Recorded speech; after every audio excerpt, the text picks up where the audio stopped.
Hey guys, and welcome back to another video on my channel. If you saw last week's video, then you know what this week's video is going to be. Except this week I really wanted to focus on the Appalachia folklore and that kind of stuff. However, I got distracted and started going completely off track. So we're going to have to do the Appalachian folklore in a separate video, but I think overall, these Appalachia videos, there's going to be several of them because this is just something that I'm absolutely fascinated in at the moment and I can't get enough of the research, and it just ties in with other stuff that I'm interested in. So this is something that I really want to talk about, and I'm probably going to continue to share with you guys if you guys are interested in that. So before we really get into today's video, I do just want to talk about these kind of like rules that the people who are from Appalachia live by and go by and really strictly follow. Now obviously I'm not from the area, so I have no idea if everybody follows these rules or if it's just the believers or even if anybody follows this. This is just what I've heard and what I found in my research. So what these rules are: do not go outside at night. If you do go outside at night, don't look in the trees. If you do end up looking in the trees, if you see something moving in the trees, look away from it. If you hear something, no you didn't. If you see something, no you didn't. If you hear something calling your name, no you didn't. If something is chasing you, walk, do not run. There are all these rules and they just sound so creepy because what exactly are you not seeing, not hearing, getting away from? Absolutely terrifying. It's a pretty common thing that at certain times in Appalachia, fog will roll in, and I feel like that's not very unheard of, especially because these are mountain ranges, so obviously there is a lot of fog.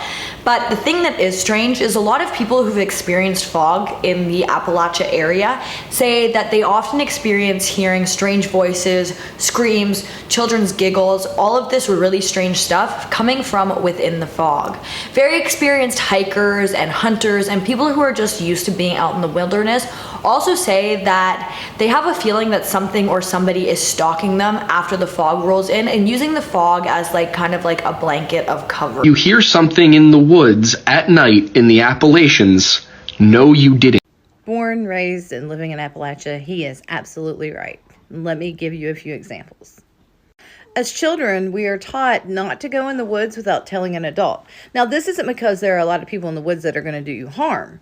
It's because we are taught that no one will ever go into the woods and call your name. And if you ever hear someone call your name while you're in the woods, you go home immediately. Thus, why an adult needs to know if you're going to be playing in the woods. Another thing we're taught is to not explore abandoned places in the woods. I know a few people who as children went into these places and they weren't the places that they looked like on the outside. A friend of mine went into one home that had been abandoned since the 1950s, and it was falling in, and we watched it pour the rain on the inside of it, yet everything inside was immaculate with magazines from the 50s. And although this area is absolutely stunningly beautiful, the Appalachia mountain range is home to many terrifying things. And even if you're not into the lore and the cryptids and all of that kind of scary stuff that happens within the area, there are also several murders that have taken place in these areas. And for reference, the Appalachia mountain range runs from Maine all the way up to Georgia. The first encounter that I want to talk about took place in 1988, and if I'm jumping all over the place here with dates, it is because I'm just reading the stories off as I have them written down in the encounters. I'm not going in any specific order of time or anything like that, so if I'm jumping all over the place, that would be why. So this particular encounter took place in 1988 when a man was hiking the trail alone. He was hiking through the forest and he was just about ready to set up camp when he noticed this really bright light coming from the forest behind him. He just assumed that it was other campers and he didn't want to disturb them or anything, so he just quietly continued on his hike and set up camp pretty close to this area, but definitely far enough away that he wouldn't be disturbing any other hikers who might have been set up in the same general area. This man, who I'm going to be referring to as the hiker from this point out, set up a hammock to sleep in that night, and once it was all set up, he then crawled into the hammock and fell asleep. However, he was awoken several hours later to an unknown strange man standing over top of him. And as he awoke, this man yelled out into the woods, "The hiker is awake," assuming that he was yelling to other people who were in the area, and then he just took off running. Obviously, the hiker was absolutely petrified, but he was already way too deep in in the woods to turn back. So he just decided to distance himself from this area as much as possible. And after a few days of hiking, he almost completely forgot about this situation because he was so far from that area and he hadn't had any other incidences take place. So at this point, he was almost just completely relaxed. That night, he had crawled into his hammock and fell asleep just like he had done every other night on this camping trip. However, this night, the hammock was suddenly cut down and he was wrapped up in it and dragged away. He said that while he was tied up, he could hear people screaming and that he was beaten, and it was obvious that they were making plans. However, luckily for the hiker, he slept with a knife in his back pocket and he was able to cut out of the hammock and get back to civilization. Once he was back to civilization, he reported the incident to police, but once they went out there and searched all over the forest, they came back with absolutely nothing, or at least that is what they said. This specific story really interested me because if you know anything about me, then you know that I am absolutely fascinated with the feral people and missing 411 and all of the things that are claimed to be taking place in our national parks and just in the deepest depths of the woods. And this definitely seems like something along those lines. However, the fact that these people were speaking English is a little bit interesting to me. I don't know if I believe that feral people would speak English, but who knows, I guess. I used to be really big into camping and hiking and things along those lines. And yeah, I'll still go for hikes as long as I'm with somebody else and stuff like that. But since I started getting really into this kind of stuff, I pretty much completely avoid going camping at all. And the last time I did go camping, I didn't sleep for even 5 minutes because I was so scared that something was going to creep up on me in the middle of the night. Whether that be an animal or a person, or even just like some people from big cities are scary. Like, you never know what's out there. It's horrifying. Although feral people are what brought me here, that is not what I want to focus on for today's video. I also want to talk about the strange beasts that can be found in Appalachia. This includes, but is not limited to, the Flatwoods Monster, which I did a YouTube video on. It was one of my first videos. I'll try and link it below. I don't know if I want to link it below because I don't know how good it is, but we'll see how I'm feeling. It also is home to Bigfoot, the Wampus Cat, Skinwalkers, the Grafton Monster, and many more terrifying beasts. And that's why I said, or I'm thinking, I don't know if I actually said it, that any videos and anybody's talking about the Appalachian Mountains, there is something for absolutely everybody to find interesting and look into in this area. This area is absolutely fascinating. It's a gorgeous area, but it is home to so many absolutely terrifying stories and tales and encounters that people have had with creatures that are beyond our knowledge. One of the creatures that I came across a lot while researching for today's video is the knot deer. Now, I didn't find anything too specific about this creature, but it was mentioned several times. And I do believe that one of you guys had asked me to do a cryptid video on the knot deer, but there just wasn't enough information to do a full video on the creature itself, at least that I could find. So I decided to just put it in this video, and if I do find more information on it in the future, I'll do a whole separate video on it. But the knot deer, also I believe is known as deer man and deer women, is basically this creature that looks like a deer but is not a deer. These beings are most commonly seen in Virginia, but are seen all over the Appalachia areas. These deer-like creatures are said to have eyes more similar to a coyote than soft like you would describe a deer's eyes. They are also said to have these huge fang-like teeth and really long claws on their hands, or I guess their feet. They're also said to walk on their hind legs, and if they catch you looking at them or you make eye contact with them, they will sprint at you. It is also said that these creatures cannot be killed by the shot of a gun.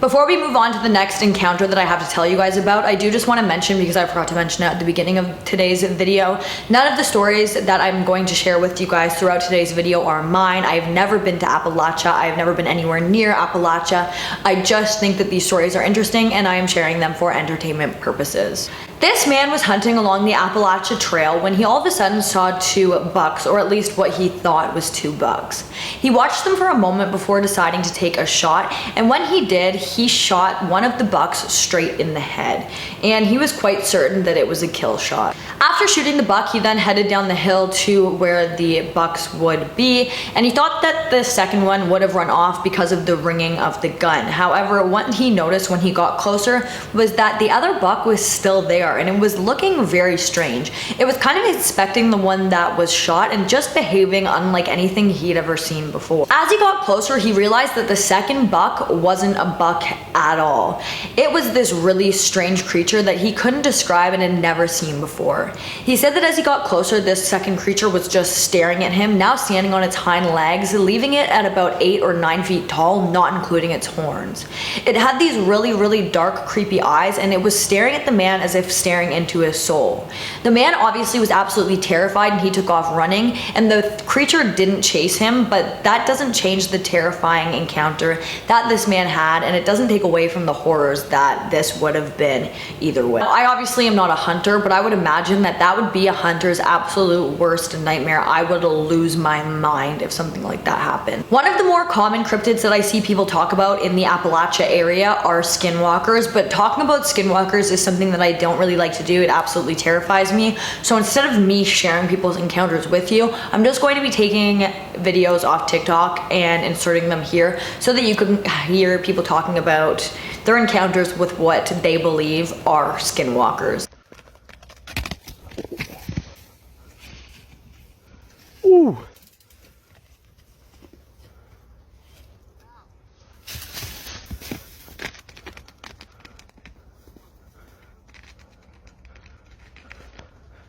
Where I live in the Appalachian Mountains, we have the no you don't rules, and last night those rules saved my life. The rules are: if you hear something, no you don't. If you see something, no you don't. And if something calls your name, no it didn't, and leave quickly without running. Last night something was on my porch walking with soft but thudding footsteps. I closed my curtains as tight as I could and locked my bedroom door. The footsteps never went away. I was awake until almost 3 a.m. and I could still hear them. But never once did I look out my window or leave my room. I could tell the longer it went on, the angrier it got. It would move faster and more frequently, and I heard a distorted growl that sounded like a drill stripping a screw. I could have shrugged it off as a wild animal, but I knew better. And what happens next told me it was not just some animal. I was on a phone call with my friend to make it think I wasn't alone. But then the call kept dropping, and my friend told me that he kept hearing static through the phone. I then tried to call my next-door neighbor, who I am also friends with. She never picked up, but every time the phone rang I could hear the static my friend was talking about. I ended up falling asleep sometime around 3 a.m. When I woke up it was broad daylight, and the footsteps were gone. When talking to my neighbor on Discord, she told me she was outside around the same time and told me she saw something that looked like a weird wolf. So I know I wasn't imagining things last night.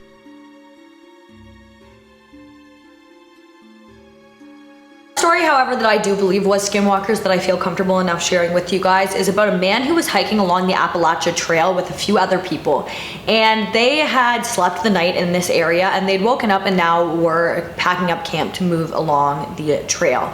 Now all of a sudden fog set in, and as soon as the fog set in they could hear giggles like of children coming from within the fog. Now that was a little bit creepy, but it wasn't that weird because shortly after that they saw an adult followed by several children walking out of the fog. They walked through these people's camp, and one of the children then said to one of the hikers, "What are you doing?"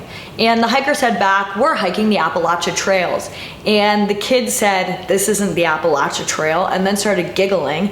And they didn't think anything of it. They thought the kids were just messing with them, and they continued packing up their stuff, and the kids continued walking wherever they were walking. But the strange thing about this is they could hear the children laughing all around them for the rest of the day, even though they were in very secluded areas and there were definitely no kids around, which is really, really creepy. Let's talk about some of the true crime stuff. Now, I know that I said that I didn't want to talk about any more really true crimey cases on this channel, with exception for some things, and this is going to be one of the exceptions because I did want to include one of these cases in today's video.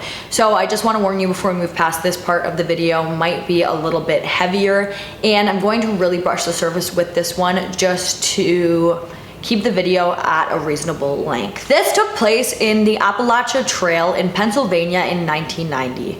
Jeffrey Hood and Molly Larue were a young couple, with Jeffrey being 26 years old and Molly being 25 years old.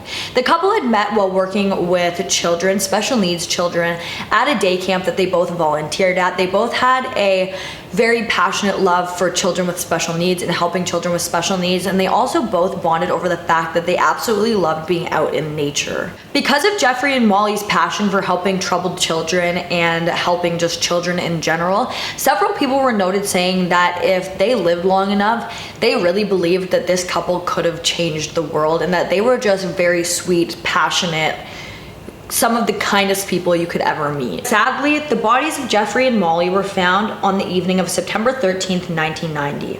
Jeffrey had been devastatingly shot 3 times, and Molly had been stabbed in the neck, throat, and back.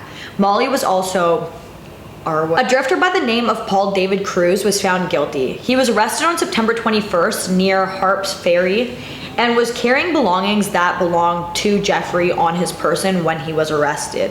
He told police his name was David Casey Horn, which obviously was a lie. This was obviously all figured out, and now Cruz is serving a life sentence without the possibility of parole. On December 21st, 2006, Cruz's death sentence was reduced to 2 consecutive life terms because of costly appeal process. Perry County agreed to reduce his sentence to life in prison, and Cruz agreed to drop his appeal. This is just one of 9 murder cases that have taken place along the Appalachian Trail, with the most recent one taking place in 2019, and this is just absolutely devastating and terrifying. If you type in Appalachian Trail or just Appalachia in general on TikTok, you will come across a bunch of really creepy videos from people who live there saying that, you know, you can hear somebody yelling, or just all of these creepy stories of things that have happened to them. And I definitely am going to be sharing some of those videos in this video today, just because I think that this topic is absolutely fascinating and terrifying, and you kind of need the videos to help the point of this video. The most common thing that I see in these videos of people talking about living in Appalachia is you can often hear people calling your name when there is nobody there. You can feel like something is chasing you or watching you, and just all of these really creepy things that people describe as taking place quite often while living in the mountain range. One of the videos in particular that stood out to me was posted by a girl named Morgan, and I will try and link her TikTok page down below for you guys. But in this video, she talks about how she lives on a pretty busy street. There's usually cars and stuff always going up and down her street. And on this particular day, she was taking her dog outside. When she got outside though, there was no cars anywhere to be found. Everything was still, and the area was completely silent. I'm going to post the video here for you guys so that you can watch it. We can be on the same page. I look absolutely horrible, so this is the angle you're getting. Excuse me for being out of breath. I just fucking ran. I just had a really scary experience, and I need you guys to tell me what it was so I don't spiral. So I took my dog outside. Everything was normal. Like, cars are driving by. Like, I live on a pretty busy street, you know, whatever. Everything goes fucking silent. The wind stops blowing. Something whistles directly in front of my face, which obviously nothing is there. My dog freezes and tucks her tail, which she doesn't do. She barks. She barks and tries to fight. So my dog tucks her tail. There's this huge gust of wind, and our neighbor's wind chimes start going crazy. So my dog naturally bolts for the door, which I remember shutting, okay? This door slings wide open. So I run and I go inside. I shut the door behind me, and I hear something slam behind me. It wasn't the door. I don't know what it was. What the fuck just happened? But to me, this video seems pretty genuine. You guys are gonna have to let me know what you think. And that just brings up the question for me, if you live in this area, do you just have to be prepared to go through this kind of stuff all of the time? Is this stuff happening all the time to these people? Like, I can't even imagine having to go through that on a daily basis and having to prepare yourself for hearing your name being called when nobody's there and not being able to go outside at night and just all of this absolutely terrifying stuff. It's like living in a real life horror movie. I also know too though that there must be some people who live in this area who are just complete non-believers. They do not entertain this kind of stuff at all. So do they experience things like this? And if they do, how do they explain it away? There's just so many questions that go along with this whole entire topic. I'm definitely going to have to visit somewhere along this huge area in my life at some point, hopefully. And the last real story that I want to share with you guys could be feral people, it could be not feral people, but I do just want to say that what kind of brought me here was the feral people topic. I am very interested in feral people, and I will have my feral people video linked down below. I just think that that topic in itself is absolutely fascinating. And I don't mean to offend anybody, because I know now on TikTok and stuff, I see a lot of people thinking that feral is a derogatory term for like lower class people who live in the mountains. And I just want to say that is not what I'm talking about. I'm talking about like feral people, like feral people, like Bigfoot kind of people. And yes, obviously this could be mistaken. I'm actually going to put a video somewhere here of a woman talking about treating these people who are just living in more of a poverty-ridden situation than most people. But I do just want to say that's not what I'm talking about, and I do not mean to offend anybody with talking about feral people or saying that feral people interest me at all. That is not what I'm talking about. That's not what I'm referring to, and I just need to say that.